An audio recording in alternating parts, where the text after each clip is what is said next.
Después de la plática de ayer de Alfredo, me ha dejado un problema, me ha dejado la vida demasiado alta. El tema que me toca hoy día compartir con ustedes lleva el título de lo que es el tema generador del año. Y lo que voy a buscar es que de alguna manera veamos de dónde viene esto, cuáles son los fundamentos de este tema y por qué es importante que lo trabajemos en este tiempo y darnos algunos elementos para poder ir desarrollándolo. Se llama Perú hacia el 2021, ¿quiénes somos y a dónde vamos?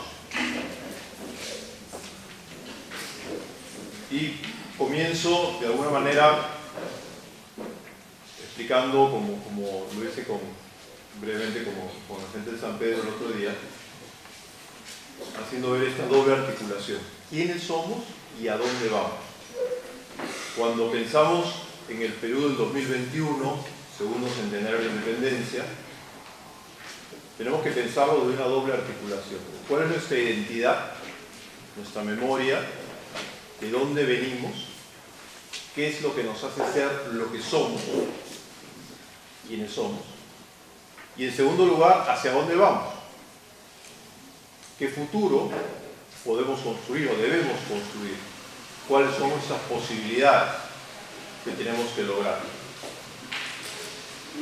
Voy a utilizar el formato de conferencia, en el sentido de que voy a leer básicamente porque es bastante información y me pareció importante que esa información esté. O sea, no puedo sintetizar en 4 ideas simplemente, sino que quería que tengamos la oportunidad de ir articulando la información que luego vamos a tener. O sea, no nos esperemos por tenerlo todo anotado, todo escrito, ¿no?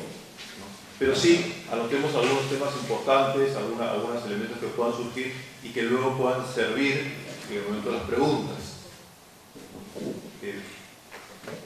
No se puede tocar todos los otros elementos que quería mencionar.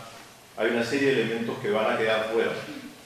Cuando hablamos de este tema, podemos hablar del tema de la economía, podemos hablar del tema de la globalización, podemos hablar del tema de la constitución del Perú como Estado, como República.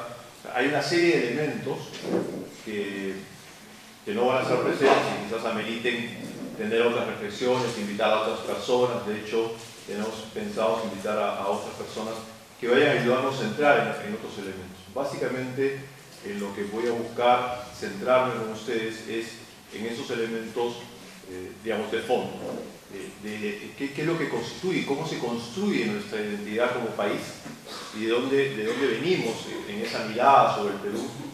Y por otro lado, en una segunda parte, un intento propositivo de alguna manera de construir una mirada hacia el futuro, cómo debemos, hacia dónde debemos construirnos como futuro. Entonces, si les pido, tengan algo para anotar, vayan tomando algunas ideas y luego vamos de repente, si algo no se entiende, levanten la mano con toda confianza y vamos caminando. Los aniversarios de efemérides son siempre ocasión para revisarnos, para replantear los caminos andados y enfocarnos en los pasos a seguir. Más aún cuando se trata de fechas que transformaron un país o a un continente entero.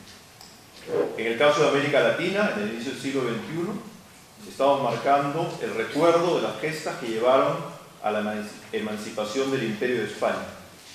Y particularmente en el Perú, destacamos de una manera especial el proceso que se inició con la proclama de independencia por el general San Martín en la Plaza de Armas de Lima, un 28 de julio de 1821, y el sello de la misma con la batalla de Ayacucho el 9 de diciembre de 1824.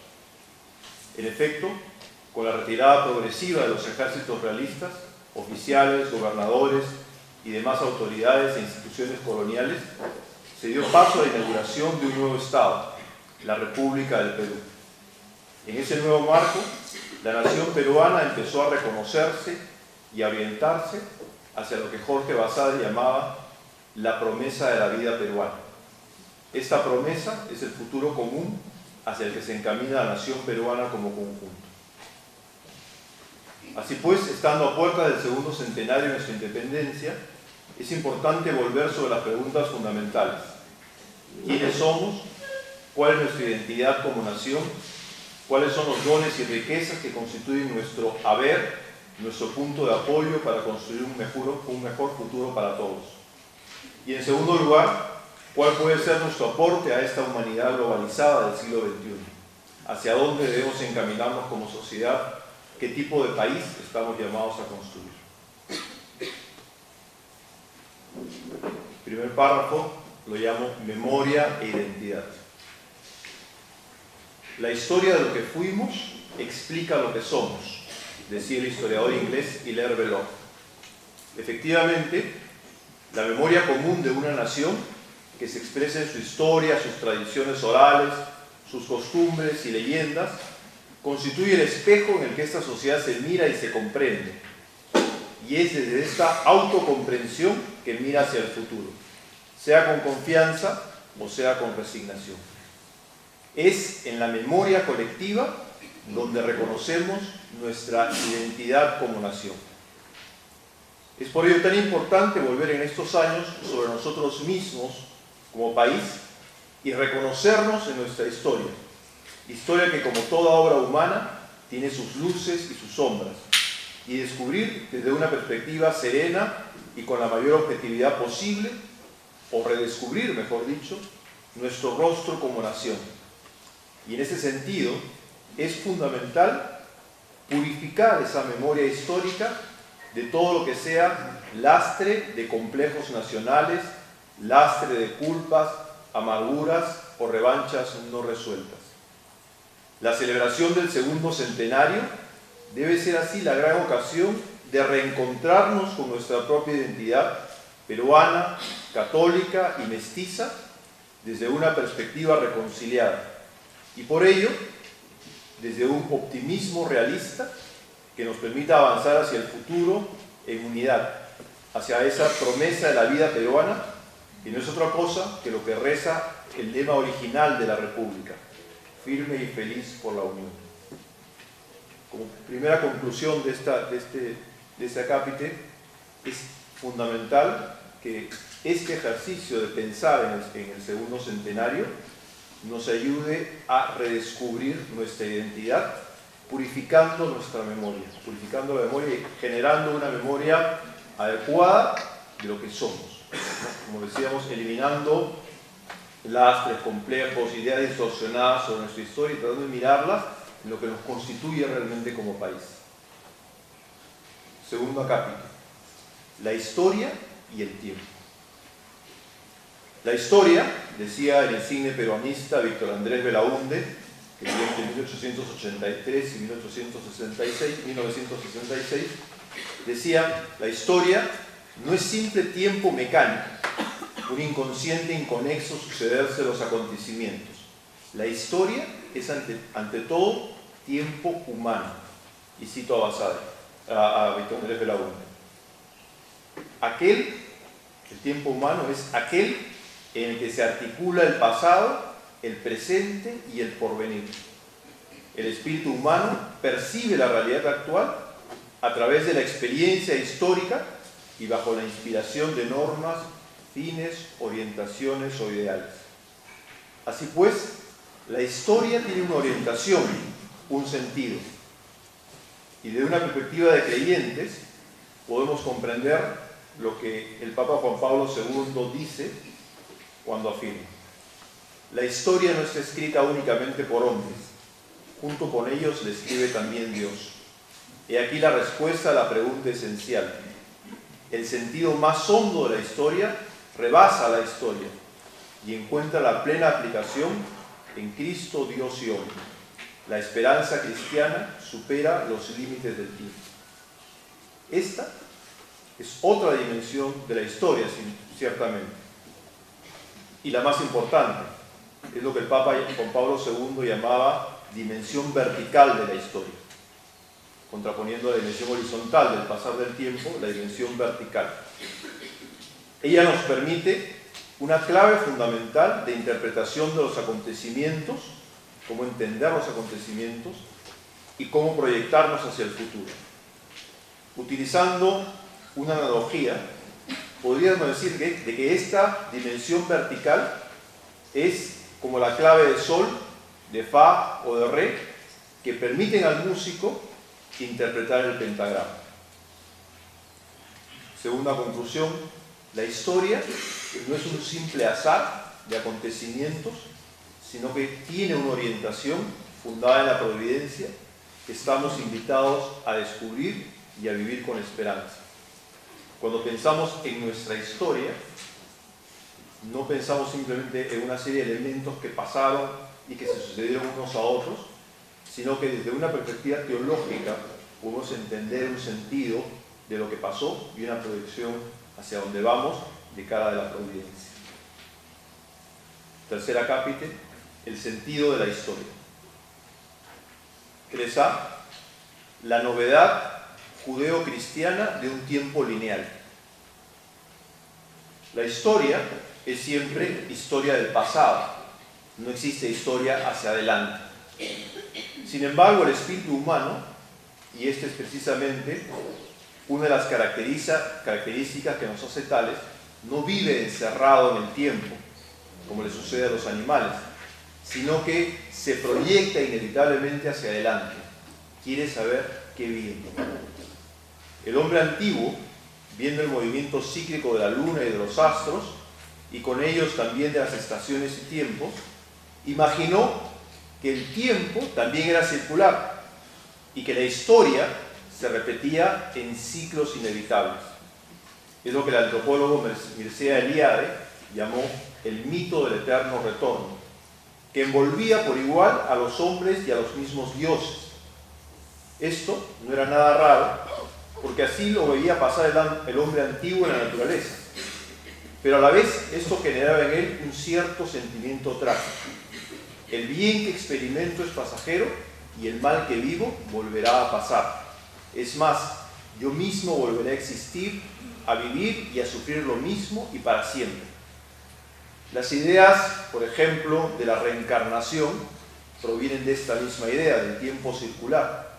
Lo mismo que los mitos del famoso calendario maya y entre nosotros la idea andina del Incarne, del eterno retorno.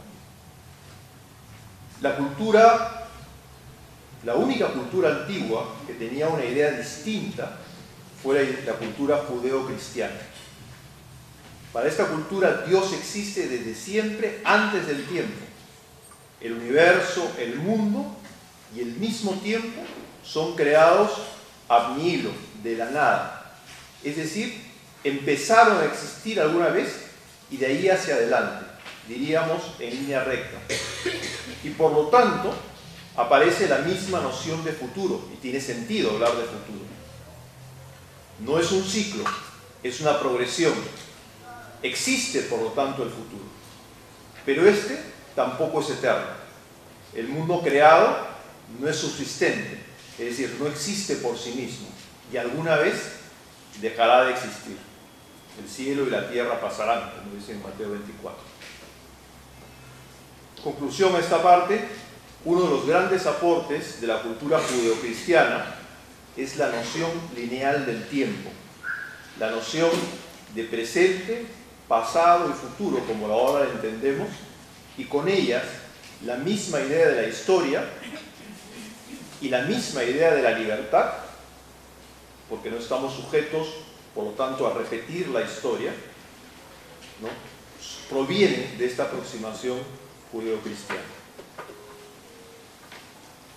3b, providencia y determinismo histórico. En este contexto de la noción judeo-cristiana de la creación, el hombre es llamado a la existencia y con él aparece también la historia. El hombre llamado a la existencia es llamado además a una existencia con sentido, poseer la tierra como co-creador. En esta línea, el hombre no solo vive en la historia, sino que construye la historia, porque es consciente y porque es libre. El hombre existe para algo, con un sentido, con una razón de ser capaz de darle plenitud a la vida. La historia misma también tiene un sentido que para el hombre está llamado a descubrir en la providencia amorosa del Creador. Ya en la era cristiana aparecieron, sin embargo, otras nociones que asumen también esta idea lineal del tiempo, pero que imaginan, por ejemplo, una historia predeterminada. Ya todo está escrito, y lo que el hombre debe hacer es leer en la naturaleza o en la Biblia el futuro de la humanidad. Esto se llama providencialismo. Esta visión no solo es errónea, sino herética, en el sentido en el que lo es toda herejía, la absolutización unilateral de una verdad. Sí, la providencia de Dios todo lo sabe, pero esto no determina nuestras acciones individuales, porque esto negaría la libertad de la persona humana. La cultura moderna, la modernidad, buscó en su momento prescindir de Dios, quitar la idea de Dios y quitar también la idea de la creación. Pero sin embargo, esta misma modernidad mantuvo la idea lineal del tiempo. Sin embargo, y en el siglo XVIII, Hegel va a inaugurar una corriente llamada historicismo, que lo que busca es ordenar racionalmente los distintos periodos de historia, aplicándoles una idea organizadora, y no solamente hacia atrás, sino un poco lo que es peor, hacia adelante. Hegel, por ejemplo, piensa que toda la historia no es sino el avance del desenvolvimiento del espíritu, que no es Dios, sino una especie, el Geist le llamaba el espíritu, el desenvolvimiento del espíritu hacia la libertad. Y a partir de esta idea, ve diferentes periodos de la historia de Europa, por cierto, como un avance dialéctico de progresiva libertad hacia su plenitud en el estado prusiano de su tiempo. Siglos después, en el siglo XIX, Auguste Comte, el padre del positivismo, afirma que toda la sociedad, está aplicando nuevamente un criterio racional a la interpretación de toda la historia, dice, toda sociedad pasa necesariamente por tres estados. Lo que él llama el estado teológico o ficticio, después el estado metafísico o filosófico, y por último, el estado científico o positivo, que es el mejor, y donde él está viviendo. En el mismo siglo XIX, un heredero de Hegel, Karl Marx, asumió el positivismo, pero lo giró 180 grados y cambió el primado del espíritu por lo que él llamó el materialismo histórico, el primado de la materia, afirmando nuevamente que toda sociedad evoluciona necesariamente a partir de la relación de los términos de intercambio económico, siendo esta la causa de todos los cambios sociales.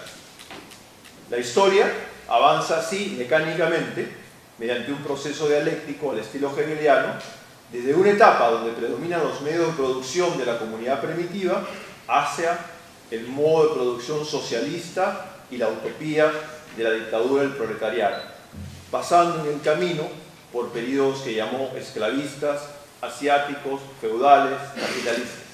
Si recordamos un poco cómo hemos leído nosotros de repente en algún curso de universidad o como hemos visto en la época en que nosotros veíamos la interpretación que hacía la historia aquí en el Perú, Sendero Luminoso, justamente aplicaba una visión mecánica de la historia y decía, esto tiene que pasar porque estamos pasando por esos periodos que el Perú está en este momento y después vamos a pasar al periodo siguiente, que es el periodo de la dictadura del proletariado.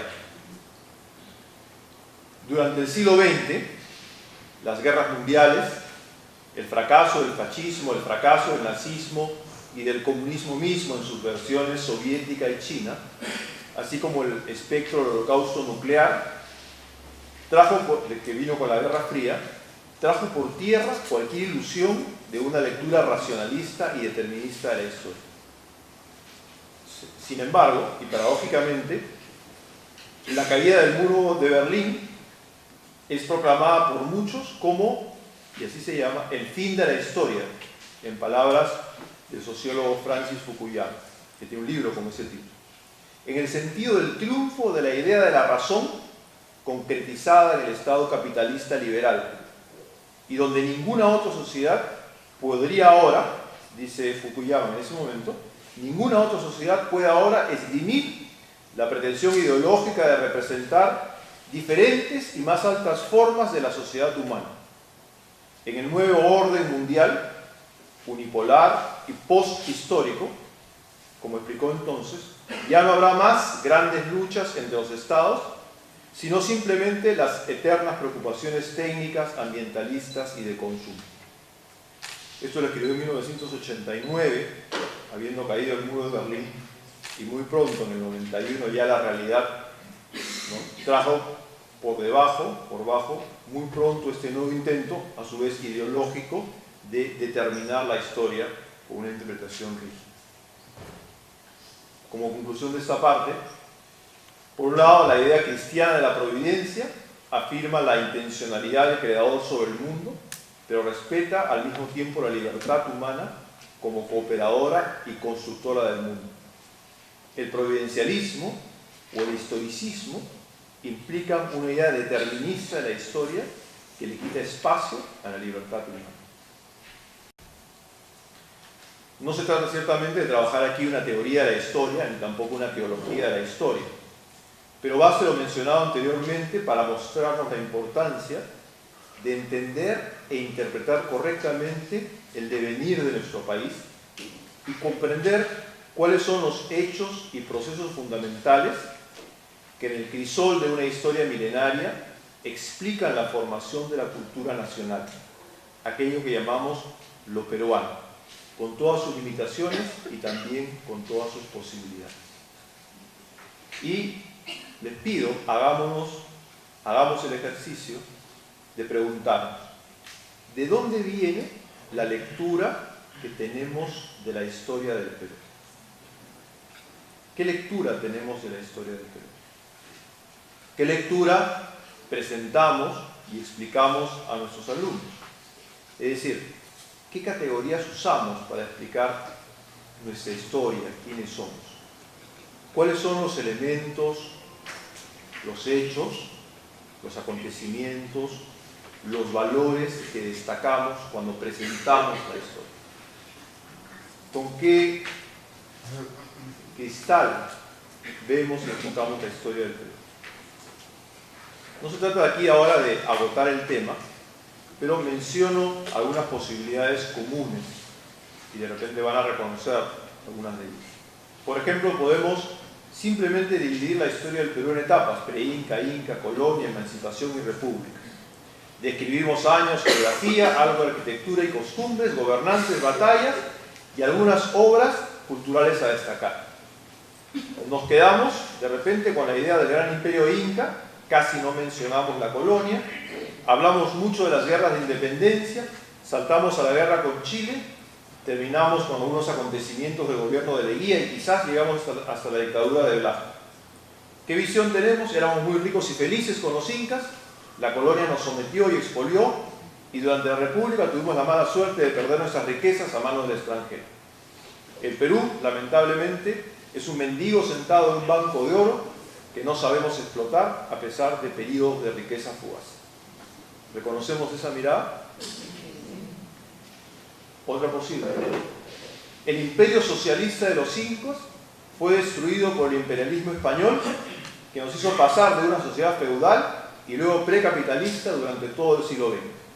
Los problemas no resueltos del indio y de la distribución de la tierra serán resueltos por un gobierno nacionalista y popular que recupere la dignidad y derechos del campesino y del obrero. Los que tenemos más de 40 años reconocemos esa lectura, ¿sí? Otro.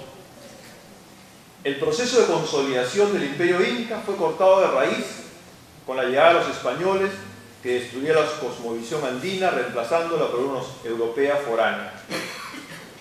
Ese espíritu andino nunca fue asimilado, sino que subsiste disfrazado en forma de subculturas no reconocidas por la cultura oficial, formal y limeña. Somos así una sociedad inconclusa que requiere volver a ser fundada. Mientras tanto, coexisten el Perú formal y el no formal, que se expresa ahora también en las grandes ciudades a través de la música, que ocupa los espacios públicos y se expande, asimilando las formas de la sociedad y negando las antiguas formas andinas en busca de la aceptación oficial. Otro. Al fundarse la República, los que asumieron el poder político del Estado fueron representantes de sectores ligados al poder virreinal, quienes diseñaron un Estado y un régimen político-social que, si bien nos liberaba de España, sin embargo mantuvieron intacto el sistema de exclusión y de marginación de todo lo que podríamos llamar sociedad indígena en las estructuras de poder del Estado. Esto no se ha corregido con el tiempo.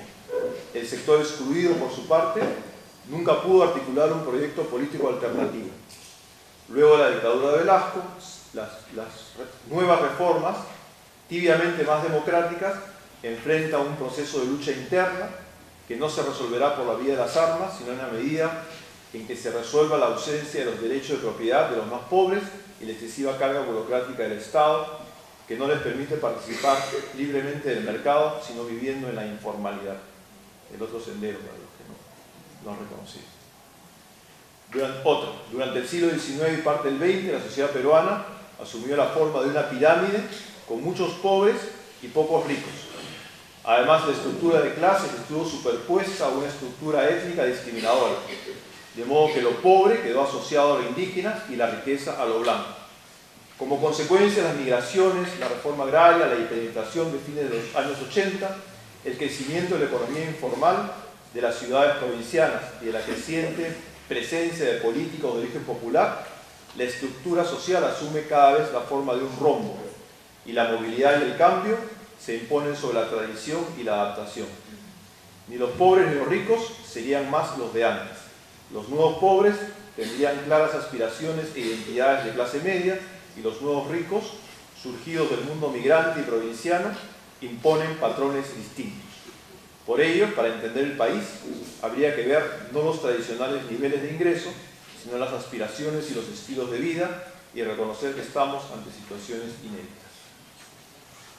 Como vemos, podemos tener 5 o 6 distintas interpretaciones de qué es el Perú, qué pasa con el Perú, qué es lo que nos organiza. Cada una de estas interpretaciones hunde sus raíces, su base conceptual, en un paradigma, una manera de entender la realidad. ¿Qué es lo que explica el Perú? Se preguntan estas interpretaciones. ¿Es la raza? ¿Es lo político? ¿Es lo social? ¿Es la economía? ¿Es la lucha de clases? ¿Son algunos hechos históricos? ¿Algunos personajes? ¿Algunas guerras? ¿Qué explica el Perú? ¿Sigue siendo Lima el Perú? ¿Sigue siendo Lima? ¿O es que hay muchas Limas, por ejemplo? ¿Qué es lo que nos hace peruanos? O sea, son todos estos elementos que tenemos que hacernos como preguntas y buscar respuestas.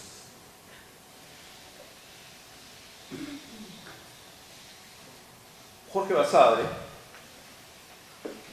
el gran historiador de la República, decía lo siguiente: hay algunos que andan voceando que no somos una nación porque no tenemos unidad de raza o unidad de idioma o unidad de sangre. Esos bien pueden meditar en nuestra continuidad en el tiempo y en nuestra comunidad de destino. Solo aquello que tiene un futuro posee un pasado fecundo. Por eso, para la patria, que es totalidad en el espacio y continuidad en el tiempo, comunidad de destino y convivencia en el presente, el ayer vale si sus vibraciones repercuten aquí y se prolonga en el más allá. Este párrafo es sumamente denso y que vale la pena que después lo lean con calma. Justamente nos habla de esa mirada que integra, ¿no?, todos estos elementos que estamos viendo, ¿no?, raza, geografía, idioma, sangre, y que a partir de entender que si tenemos una continuidad en el tiempo, como país, como nación, tenemos también una comunidad de destino, que podemos mirar hacia adelante y que podemos construir una hacia adelante. En paralelo con esto, hay una concepción de esa realidad del Perú que viene de Víctor Andrés Belaúnde, justamente, que nos habla, tiene una clave de interpretación para la realidad peruana que él la llamó la síntesis viviente. Dice así: Él considera, dice, la fe fue el principal lazo entre las culturas prehispánicas y las ibéricas. Gracias a ella, el choque cultural se convirtió entre miles y miles de dificultades en una síntesis viviente. Para él, el caso peruano se trata de una síntesis que está comenzada, pero que no está concluida. Y ahora lo cito directamente. Dice, el Perú es una síntesis viviente, síntesis biológica que se refleja en el carácter mestizo de nuestra población. Síntesis económica, porque se han integrado la flora y la fauna aborígenes con las traídas de España, y la estructura agropecuaria primitiva con la explotación de la minería y el desarrollo industrial. Síntesis política, porque la unidad política hispánica continúa la creada por el Incario. Síntesis espiritual, porque los sentimientos hacia la religión naturalista y paternal se transforman y se elevan en el culto de Cristo y en el esplendor de la liturgia católica. Según su propuesta, el Perú es una síntesis viviente en la que la cultura andina y la occidental española se fusionan, creando una nueva civilización.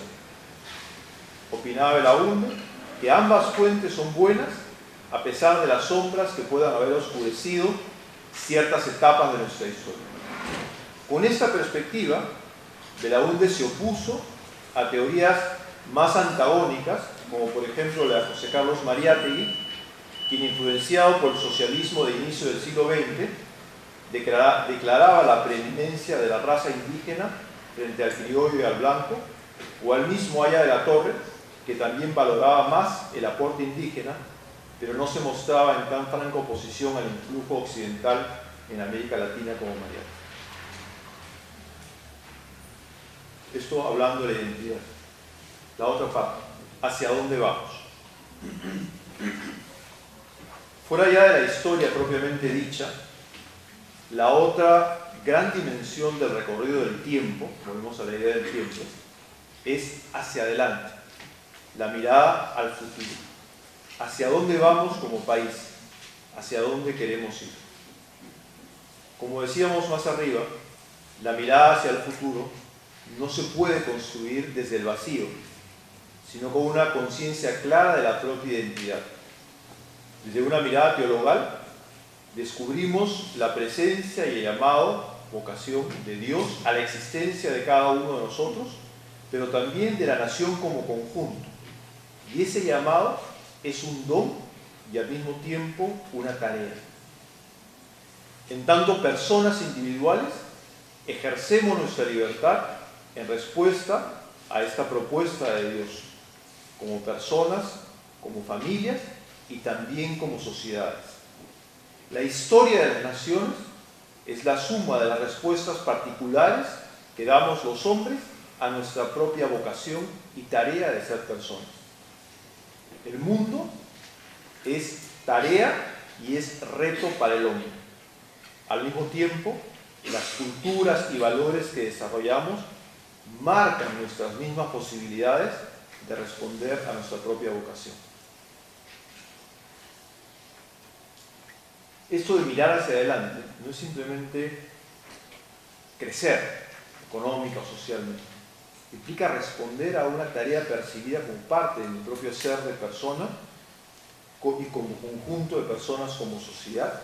Y creo que es la clave de la cual tenemos que hacernos la pregunta sobre el porvenir del Perú. Desde esa perspectiva, quería ofrecer algunos elementos muy puntuales como bases para construir el Perú del siglo XXI. Estoy tomando en muchos de los escritos de los últimos papas, tanto de Juan Pablo II como Benedicto XVI y el mismo Papa Francisco, cuando se refieren a la necesidad de construir una sociedad y un mundo distinto y mejor. Digo, en primer lugar, un país, construir una sociedad y un país que sea capaz de hacerse cargo de su propia libertad. No existe libertad sin responsabilidad ética. Ser libres es hacernos cargo de los demás. Puedo usar bien o mal mi propia libertad. Si la uso bien, yo mismo me hago bueno, y el bien que realizo influye positivamente en quien me rodea. Si por el contrario la uso mal, la consecuencia será el arraigo y la propagación del mal en mí y en el mundo entero. Como corolato, no existe libertad sin la verdad. La libertad es una categoría ética. No solo soy libre de, sino ante todo soy libre para. Y esto es una categoría muy interesante de que darle vuelta. Usualmente, y es propio además de los chicos, es decir, ser libre de algo, ¿no? de algo que me sujeta. En concreto mis padres, mi colegio, ser libre de. Esa es una dimensión de la libertad. Pero sobre todo somos libres para algo. Y esa también es una dimensión social. La libertad como país no es solo ser libre de España o ser libre de las condiciones del Fondo Económico Internacional. Somos libres para algo, para construir algo. El concepto de patria incluye o debe incluir necesariamente también valores y elementos espirituales que integran la cultura de la nación. Patria significa lo que hemos heredado de nuestros padres y madres en la tierra. Patria también nos viene de Cristo. Orienta todo lo que forma parte del patrimonio de las patrias y las culturas humanas hacia ese caminar a la patria eterna. La noción de comunidad y comunidad de hombres es también fundamental. Estamos unidos por diversos vínculos como sociedad, pero sobre todo estamos unidos por lo que llamamos la cultura. La nación existe por y para la cultura. Ayer Alfredo nos hablaba mucho de eso. La cultura es aquello que nos hace humanos. Existimos en un mundo cultural que está hecho de valoraciones, que está hecho de ideas, que está hecho de elementos humanos fundamentalmente que nos permiten proyectarnos y construir eso que llamamos la casa humana, que es el país. ¿Qué tipo, por lo tanto, de cultura nacional tenemos que construir? Una cultura donde lo real deje lugar a lo provisorio o meramente lo exterior, lo visible o lo superficial. Una cultura donde lo espiritual sea auténtico fundamento de la vida cotidiana, con apertura y caridad con todos. Una cultura que esté centrada y valore la familia, la persona humana, el matrimonio. Podemos decirlo como palabras y quizás cuando lo digo me quedo con la idea que no podemos quedar con las etiquetas, pero pensemos en una cultura, una forma de vivir como nación que considere que en el centro está la persona, que en el centro está la familia verdaderamente, que valore la familia, que no la ponga a un costado simplemente. ¿Qué tipo de democracia? Un Estado de Derecho capaz de formar una sociedad de ciudadanos libres que trabajen conjuntamente para el bien común. Y marco cuando digo un Estado de Derecho que es distinto a un Estado con derechos, con responsabilidades o leyes. Es un Estado donde prima la ley para todos, que ciertamente no es una característica de nuestro país, la ley es para algunos. ¿Qué tipo de economía? Una economía no de consumo, sino de personas. El consumo es únicamente una dimensión para atender, pero no es el centro. Una sociedad solidaria capaz del don gratuito y desinteresado, de lo gratis, como decía Benedicto XVI. Una sociedad y una economía ética sin exclusión. La exclusión, y es un concepto que el Papa Francisco ha marcado mucho, dice, la exclusión no es simplemente ser pobre, la exclusión no es simplemente ser explotado. La exclusión, la persona que es excluida de una sociedad está afectada en su misma pertenencia a la sociedad. Los excluidos ni siquiera son los explotados, son los desechos, son los sobrantes. Y no podemos construir una economía y una sociedad donde haya personas que sobran. Y esas personas que sobran, no solamente es el pobre, a veces puede ser el anciano, puede ser el enfermo, puede ser el niño que no tiene fuerzas para reclamar sus derechos, es excluido de la vida en sociedad. En su encíclica Caritas in Veritatis, Benedicto XVI cita una frase muy bonita, o un párrafo muy bonito de Pablo VI, donde describe qué cosa es el desarrollo y donde diferencia, y él dice, desarrollo no es lo mismo que crecimiento económico. Una cosa es crecimiento económico y otra cosa es desarrollo.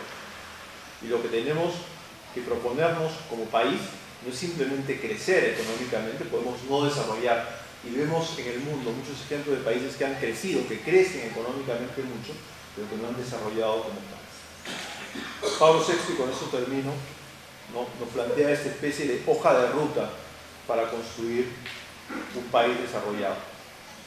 Decía, con el término de desarrollo, quiero indicar ante todo el objetivo de que todos los pueblos salieran del hambre, las miserias, las enfermedades endémicas y el analfabetismo.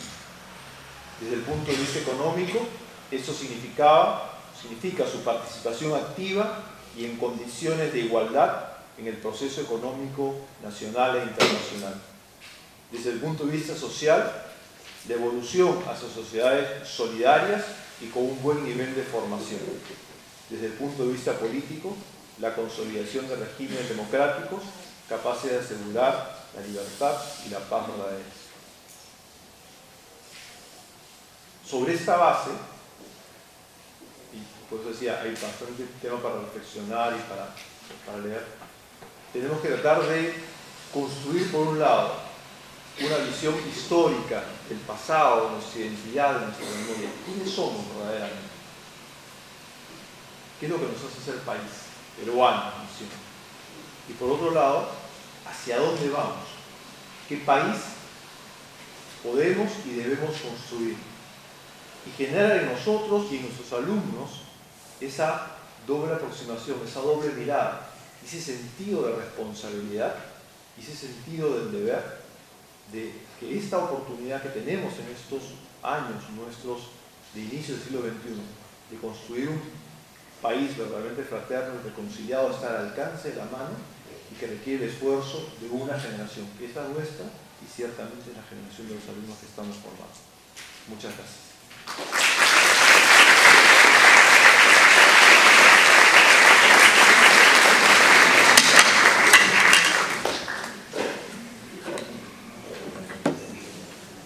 Como ven, ha habido bastante material, entonces de repente haya tiempo para algunas preguntas, así que la próxima está de acuerdo.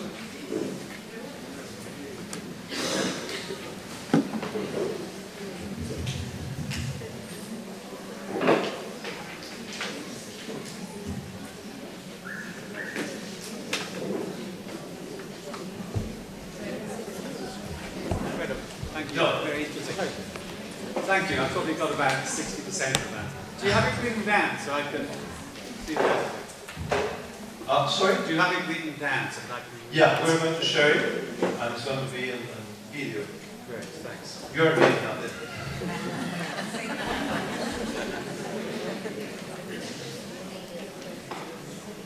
Sí, Juan Carlos. Gracias, Alfredo. De repente creo que, no sé si es que nos podrías compartir un poquito en qué medida puede ser importante para nosotros en el trabajo con los muchachos rescatar un poco el término de emancipación, y a veces creo que de repente estamos centrándonos mucho con el tema de la independencia. Tú hablaste en una segunda parte de la libertad que no era solamente de, sino para, y creo que de repente debemos hacer la analogía con la experiencia de todos nosotros, llegados a una edad determinada. Cada uno de nosotros, digamos, se emancipa, digamos, en la casa de sus papás, hace su propia vida, pero eso no significa, digamos, un no mirar atrás. Entonces, creo que en la mirada del Perú, algo de eso también es importante sobre el tema. Sí. De alguna manera, las lecturas de la historia del Perú han estado marcadas por una visión muchas veces conflictiva. Por un lado, en el siglo XIX, la historia o las luchas entre los liberales y los conservadores, ¿no? La lectura que hizo el mismo positivismo de la historia pasada, ¿no? Por oposición a todo lo que estaba encontrando y que se expresó en esa introducción de alguna manera, que nadie sabe cómo llegó del primer estrofa del himno nacional, ¿no? Largo tiempo el peruano oprimido, ¿no? O sea, que expresaba justamente esa visión, lo que es apócrifa, o sea, no era parte del himno original, y de alguna manera en un momento dado entró y se convirtió en lo que definió la manera como entendíamos la historia. En el siglo XX la visión socialista digamos, que trajo Mariátegui con los 7 ensayos de interpretación de la realidad nacional, planteó también una historia en oposición, en contrarios, ¿no?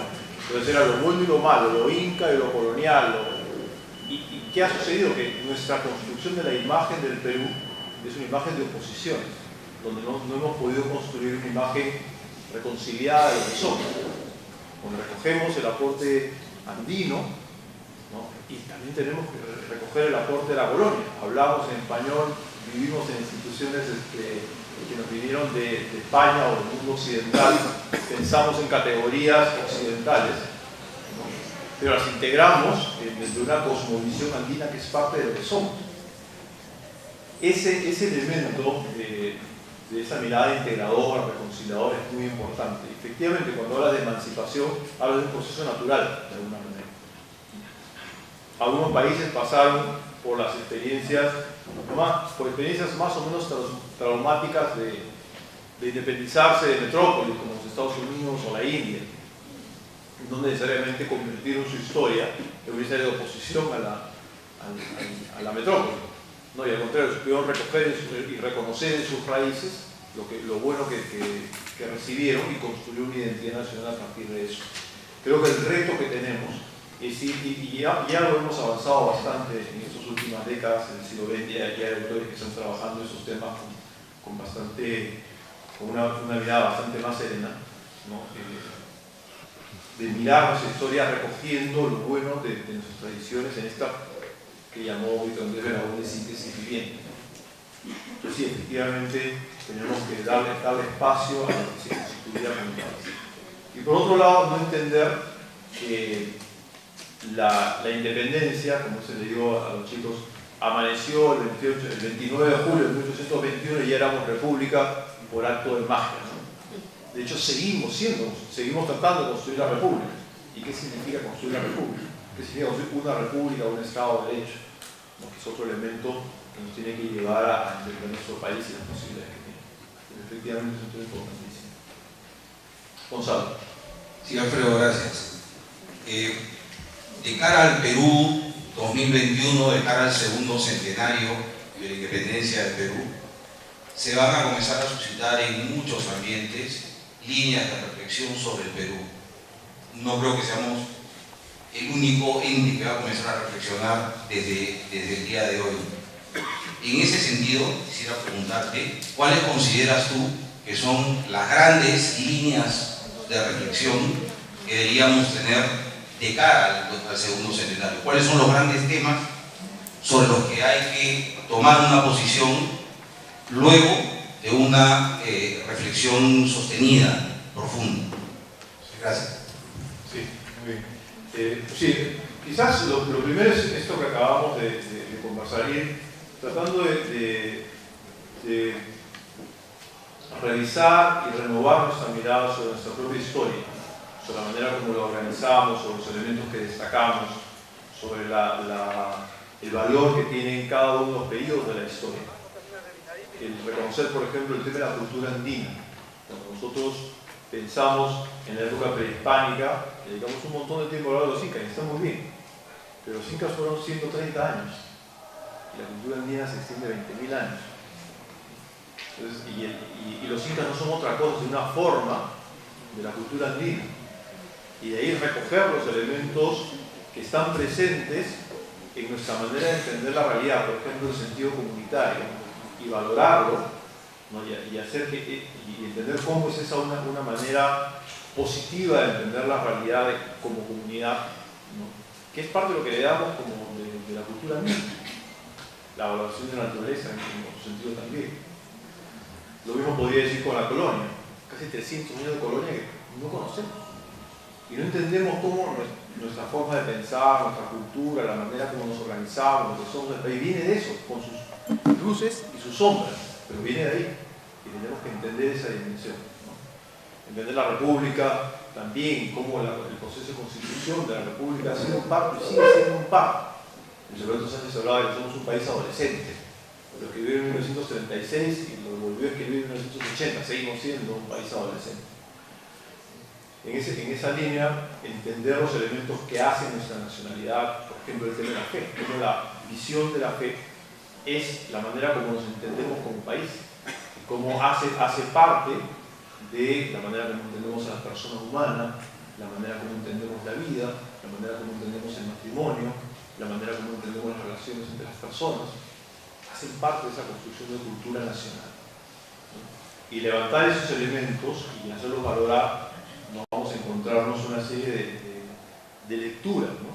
Hay lecturas que quizás ya no van a plantear, quizás por ahí, vayamos a reconocer lecturas o reediciones de la visión marxista de la historia, pero sí hay visiones de la historia del Perú que plantean ya la anomia, ¿no? O sea, no somos un país. Hay quienes lo hablan así, no somos un montón de culturas que simplemente comparten el mismo territorio, ¿no? Territorio habitado. Y eso es un problema, porque justamente destaca aquello que nos separa. No es que existe, por ejemplo, con la presencia, y es un tema en el Perú del Sur, ¿no? O sea, la cultura aymara y la construcción de un país aymara distinto al Perú. Y por otro lado, una corriente en Chiclayo que está revalorizando el idioma, el antiguo idioma de los mochica, y están enseñando, y me parece genial, pero que es muy bueno porque es recuperado la raíz. Pero como la nación mochica distinta al Perú, que ha sido oprimida durante tantos siglos y ahora tiene que volver a surgir, ¿dónde está la mochica? No existe el mochica. No existe. Nadie puede decir que es originaria de mochica, y sin embargo, se está construyendo una especie de imagen paralela de distintas parcelas del país, ¿no? Donde nos desintegramos de esta unidad que somos como nación.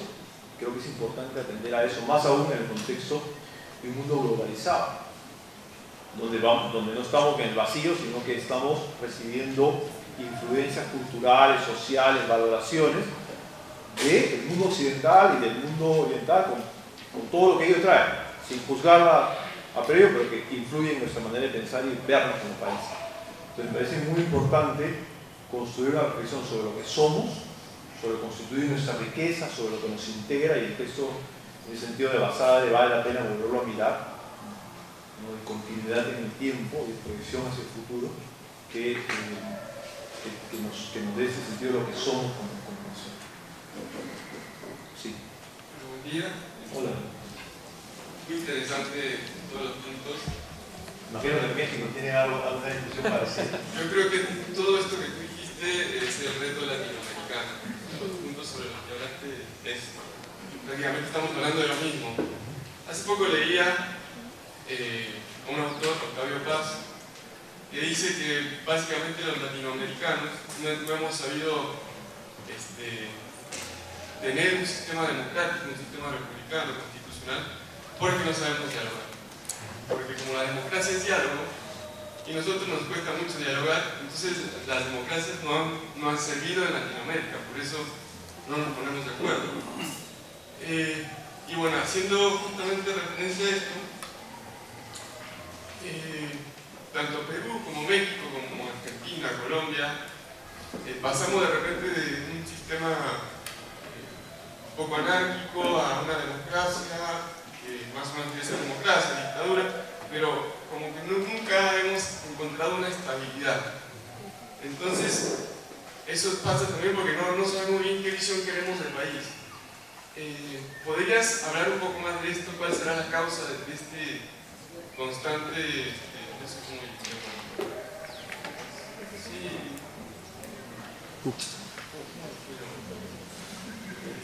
Como no sabemos bien qué queremos en el fondo, si no tenemos tan claro hacia dónde queremos llegar, tenemos por ahí la idea de progreso, queremos progresar, pero no sabemos para qué y hacia dónde. Entonces, eso. La imagen de un país adolescente, quizás de un continente adolescente, y también tiene sus ventajas. Por oposición a Europa cansada, por ejemplo, de sí misma a veces. América Latina con toda su precariedad, fogosidad y torpeza a veces para irse construyendo como cultura. Somos una cultura que mira hacia adelante, que se siente joven y vital, y quizás buena parte de lo que vemos sea el reflejo de eso. El mismo Fukuyama tiene un libro muy interesante que acaba de publicar, que se llama Political Order y Political Decay, ¿no? Y habla justamente de este modelo de naciones que han construido estados, ¿no? Naciones que construyen estados de diferente manera, ¿no?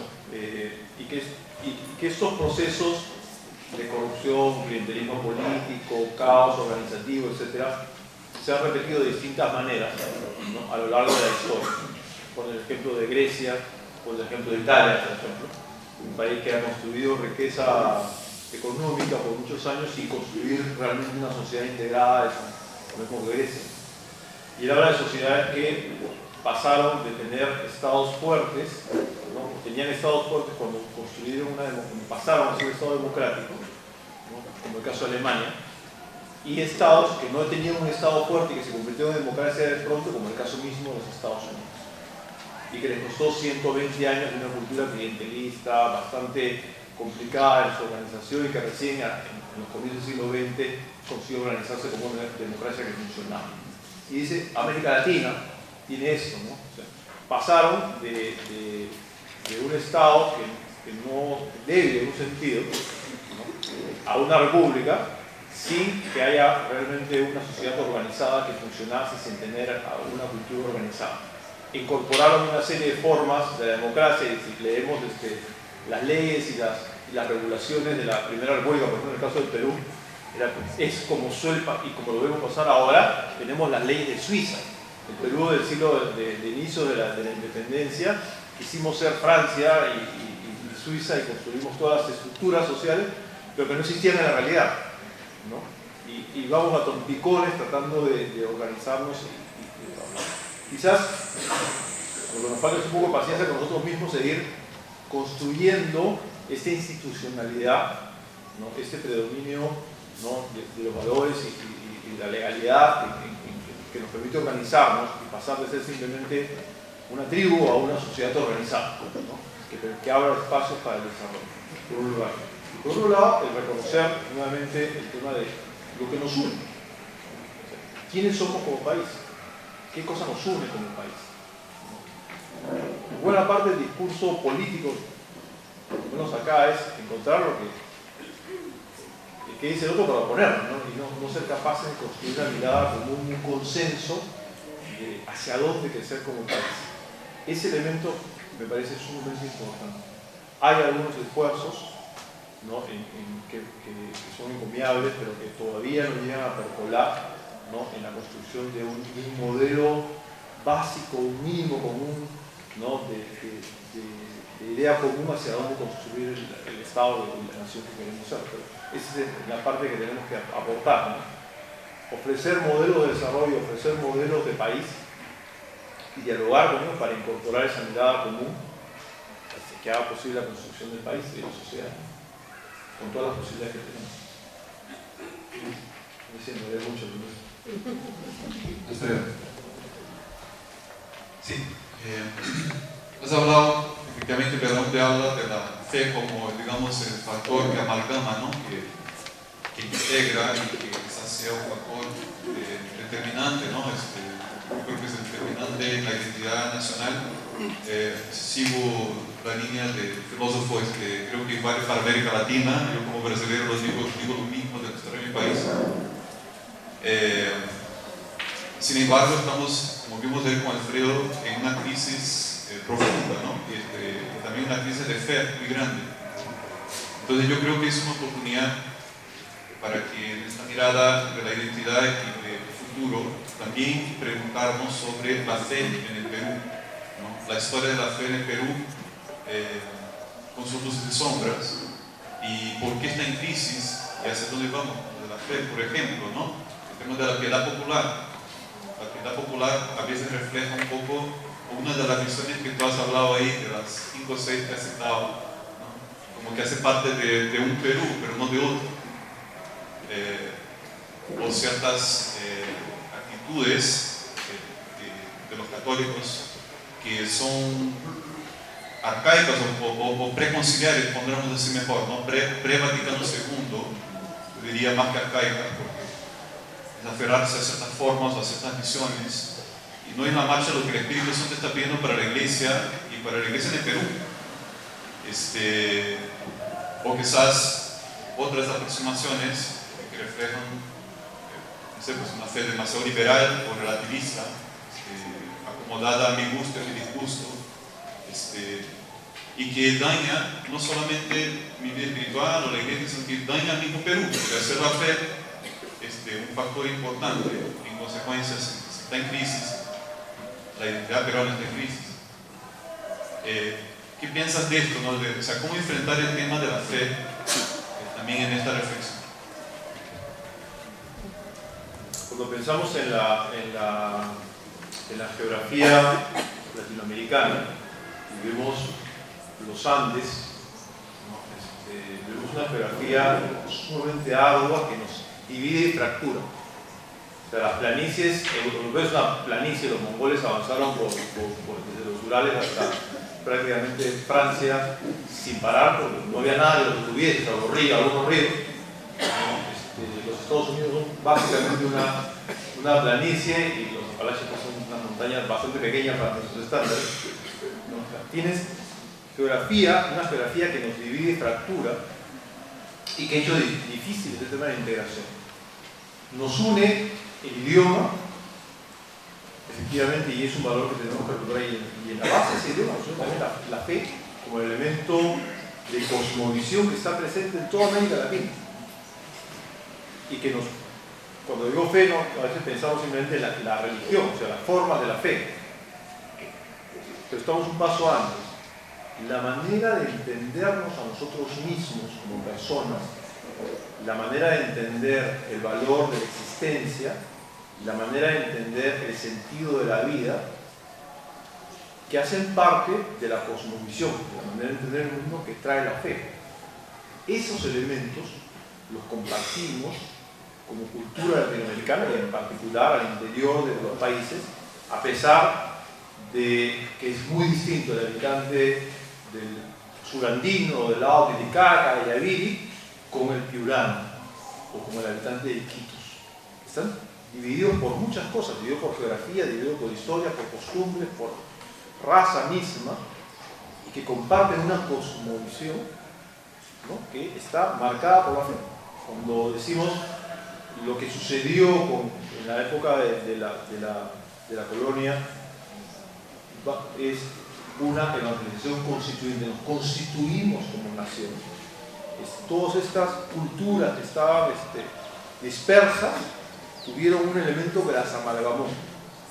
Una de ellas, el elemento fundamental, fue la fe, y el segundo, idioma. Por eso que es importante entenderlo como base de la manera como nos entendemos a nosotros mismos, y no perdernos en el diálogo que tiene que ser, pero tiene que ser a partir de una identidad, no perdernos en el diálogo de la globalización. Si nos enfrentamos a la cultura global en un diálogo sin conocer nuestra propia identidad, simplemente esa identidad va a ser diluida. Vamos a simplemente aceptar una serie de elementos sin ser capaces de dialogar.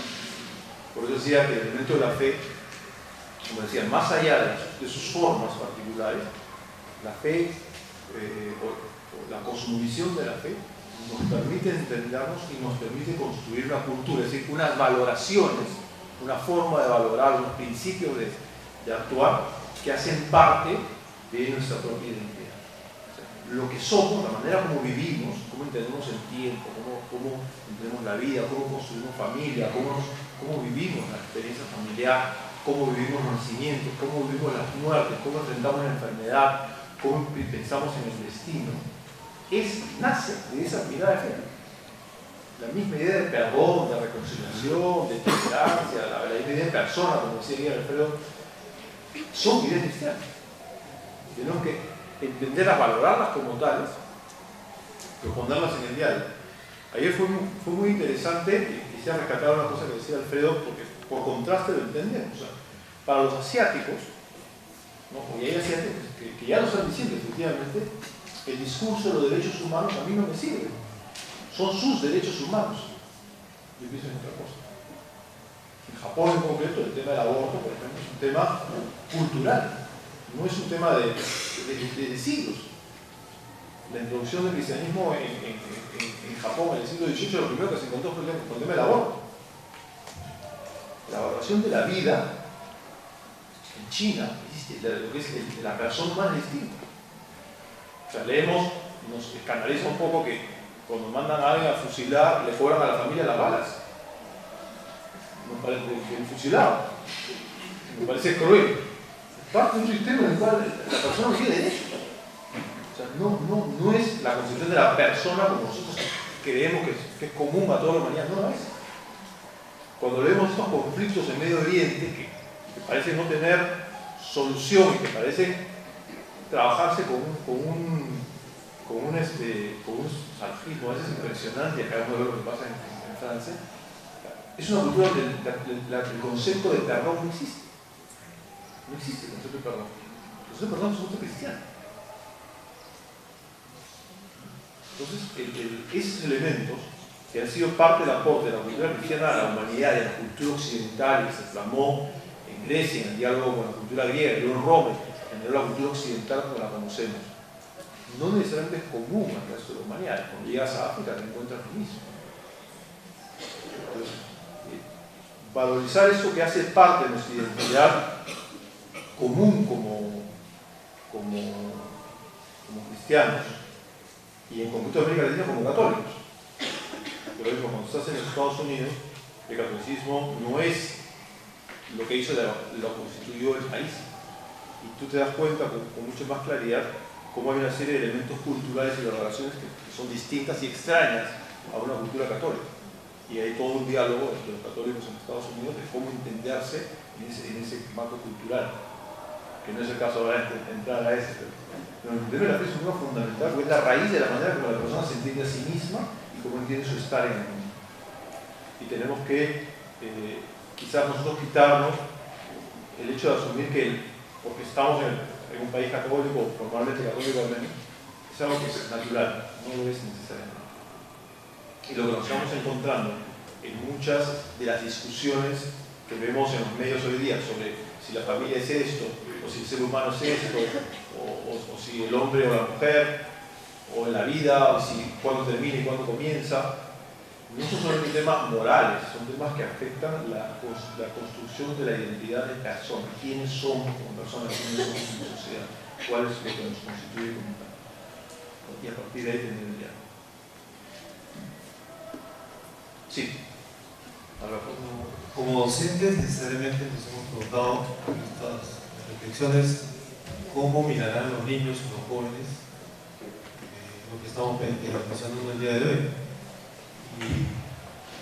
Y creo que como conclusión o primer elemento, yo pienso que como docentes tenemos que aportar o hacerles ver a ellos que son justamente lo que construye desde niños y adolescentes la historia en Perú, ¿no? Por ello yo pregunto, tanto en Libre Para, ¿qué elementos, qué aspectos debemos fortalecer, desarrollar en ellos para que sean constructores de la historia? Como profesores, por supuesto que los motivamos en una exposición, los felicitamos, etc., ¿no? Pero ¿qué otras cositas podría aportar a ellos para que sientan parte y no solamente buenos espectadores, que no es malo, pero no es suficiente para una persona que quiere aportar algo a la sociedad? Dos ideas te doy. Y tomen con cuidado lo que voy a decir.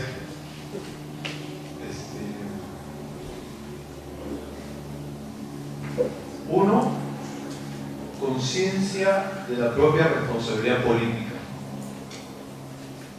Tenemos una responsabilidad política. ¿Qué significa esto? Tenemos responsabilidad en construir la casa común, la polis. La política no es la politiquería que a veces vemos, creo que nos entendemos ahí bien, ¿no? Pero sí tenemos que construir con ellos, una conciencia cada vez mayor de lo que se llama la participación ciudadana. Y tenemos que ser capaces y hacernos capaces nosotros de participar cada vez con mayor conciencia en lo que se llama la cosa pública. Tener ideas sobre lo que está sucediendo, tener una opinión sobre las cosas que están pasando. En sexto grado, como tú estás, probablemente sea de una manera, y en décimo en el caso de nosotros, de otra, evidentemente. Pero yo oriento a mis chicos a que se metan en política, a que sean políticos. Porque creo que tiene que haber gente que descubre una vocación también en ser político en sí mismo. Pero además creo que todos tenemos que participar en la cosa pública. En la medida en que lo dejemos abandonado a otros, estamos abandonando el futuro del país. Entonces esas dos ideas, la responsabilidad política y de la conciencia de la participación. Yo diría, es mucho más fácil el tema de la participación, ¿no? Hay proyectos y hay cosas que se pueden hacer. ¿Cómo participo en mi comunidad? ¿Cómo hago que mi presencia sea positiva y sea agente de cambio en mi comunidad? En distintos órdenes, sean sociales, económicos, de innovación, solidarios, lo que sea. De hecho, los chicos y chicas son los que más posibilidades tienen y por tanto tienen el deber de participar en ese sentido políticamente. Perdón, a la última pregunta para que podamos pasar a los siguientes. Gracias. La misma pregunta. Yo quería saber, Alfredo, muchas veces la percepción del mismo peruano es una visión que constantemente se compara, que se reduce muchas veces, una mirada un poco complejada. ¿Por qué es que nuestra percepción de nosotros mismos como peruanos es así? ¿Por qué esto es parte de ser un país adolescente todavía? ¿O esto es parte también de esta lectura conflictuada? Porque tú nos hablabas de la historia de Estados Unidos, como ellos hicieron una lectura más reconciliada, no sé si es la palabra, pero ¿por qué en nuestro caso, en la historia peruana, ha surgido esta polaridad y que tiene consecuencias en nuestra identidad?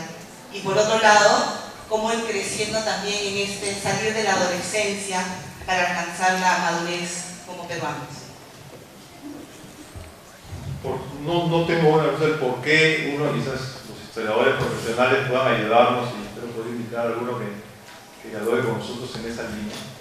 Pero ciertamente cuando tú lees un poco la manera como se narra, como nosotros, particularmente yo, hemos recibido la lectura de la historia, es un poco lo que estaba en la primera parte de estas visiones que planteé. O sea, pobrecitos, pues éramos felices, llegaron los españoles y nos machucaron por 300 años, ¿no? Y luego vinieron los chilenos y nos quitaron lo poco que teníamos, y luego vienen los yanquis explotadores y nos siguieron quitando. O sea, ya somos un país ¿no? Y nuestras fronteras se han venido reduciendo, y es dramático, y somos un país cada vez más chiquito, ¿no? Y en mi época que estábamos en permanente crisis económica, ¿no?